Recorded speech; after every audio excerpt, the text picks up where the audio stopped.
ইমানখিনি মই ক'ব বিচৰা নাই, কিন্তু 10টা-5টা নেতাগিৰি কৰিলে নহ'ব আৰু ৰাতিপুৱা 10টাৰ পৰা বিকাল 5টালৈ। কাৰণ মই কৈছোঁ আৰু যি সময় আমাৰ মুখ্যমন্ত্ৰী আমি দেখিছোঁ যে 3টা-4টা মানে 16-17 ঘণ্টা কেতিয়াবা ৰেষ্ট লৈ মই দেখা নাই আৰু মানুহজনে ৰেষ্ট দেখা নাই। এই সময়ত 10টা-5টা ৰাজনীতি কৰিলে হ'ব নেকি? এইটো কাৰণে মই অন ৰেকৰ্ড কৈছোঁ আপোনাক। গৌৰৱ গগৈ ডাঙৰীয়া মই ৰেকৰ্ড কৈছোঁ, তেওঁ শিলচৰলৈ গৈছিল, তেতিয়া মই ৱৰ্কিং প্ৰেচিডেণ্ট আছিলোঁ।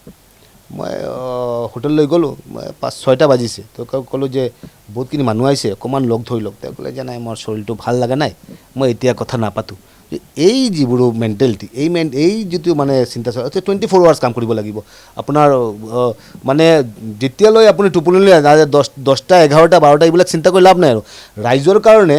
আৰু আজিৰ দিনত হয়তো বা আমি ফিজিকেলি যাব পৰা নাই, আমি আমাৰ ছ'চিয়েল মিডিয়া, আমি হোৱাটছএপ আছে, আমি ফোনত কথা পাতি কিনে মানুহৰ লগততো সদায় সম্পৰ্কিত থাকিব লাগিব। কাৰণ মুখ্যমন্ত্ৰী ডাঙৰীয়াই এইটো আমাক শিকাইছে যে আজিৰ দিনত ৰাইজৰ কাষত যোৱা, ৰাইজৰ লগত থকা, ৰাইজৰ কিবা ইছ্যু থাকিলে এইখিনি ইছ্যুত মাত মাতি কেনে এই প্ৰব্লেমটো ছল্ভ কৰা, এই কথাখিনি কিন্তু আজিৰ দিনত অসমৰ কিন্তু ড্ৰাষ্টিকেলি চেঞ্জ হৈছে। এইটো কাৰণে 10টা-5টা ৰাজনীতি কৰিলে নহ'ব। এইটো অফিচিয়েলি টাইম আৰু অফিচিয়েল টাইম 10টা-5টা অফিচিয়েলি টাইম আৰু তো অফিচিয়েল টাইমত ৰাজনীতি কৰিলে নহয়। এইবিলাকতো আমাৰ অফিচিয়েলি টাইম আৰু বাকীখিনি টাইমটো আমাৰ মানুহৰ কাৰণে, ৰাইজৰ কাৰণে, ৰাইজৰ ইছ্যুজৰ কাৰণে, ৰাইজৰ কেনেকৈ প্ৰব্লেম, আৰু প্ৰব্লেম যেতিয়া হয় প্ৰব্লেমটো আমি ধৰি কেনে প্ৰব্লেমটো ছল্ভ কৰিব লাগিব। এইটো কাৰণে আমি কিবা ইছ্যুত এটা কথা পাতি দিলোঁ, আমি কিবা এটা ইছ্যু এটা হ'ল আৰু এই ইছ্যুত আমি কিবা এটা আন্দোলন এটা কৰি দিলোঁ, আন্দোলন কৰিলেই নহ'ব আৰু। কাৰণ আল্টিমেটলি এতিয়া যিজন মুখ্যমন্ত্ৰী আছে তেওঁৰ কিন্তু এটা পজিটিভ মেণ্টেলিটি আছে।